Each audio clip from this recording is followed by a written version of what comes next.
While often lumped together, gay men and lesbians have less in common than one might think. I get it's a joke, but I will take this moment and any other conceivable moment to spread this fun fact. So here is some queer history from y'all, and why I will never, ever, ever hate on lesbians, because I love them dearly. Did you know the L in LGBT was moved to the front for a reason? It's not random. It's not because it flows off the tongue better. It was an active move, right? Especially around the 80s and 90s to honor and represent lesbians within the community. And there had been a push for it before because lesbians often got ignored because there were gay bars and not lesbian bars. The gay rights movement centered around gay men, etc. But the reason it gained popularity and the reason that it got pushed finally was because of the AIDS epidemic. And because lesbians were some of the few people that would treat gay men and were huge, consistent allies advocating against the horrendous treatment that gay men got under that time, under the government, under a huge amount of institutions, the stigma and the hate that they got. And so we moved the L in front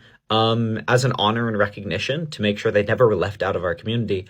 They were a part of our community and recognized for the service and care that they had given everyone in the community. And it may not seem as relevant now. It may just seem like a nice thing, a symbolic thing, but I do want to remind you that there are people today trying to change this acronym. And there are two groups of people doing it. One of them is trying to make it more inclusive, add an A or an I or a plus, and that's fantastic. But the other group is trying to take away a T. And this is a good moment to recognize that these acronyms matter.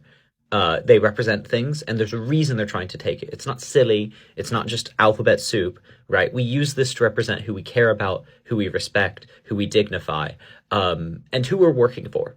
And the liberation of trans people has always been part of this movement, will always be part of this movement, and will never stop being part of this movement. And just like we move the L in front to dignify and recognize them, we will maintain the T there because they are a part of this movement and they are just as important.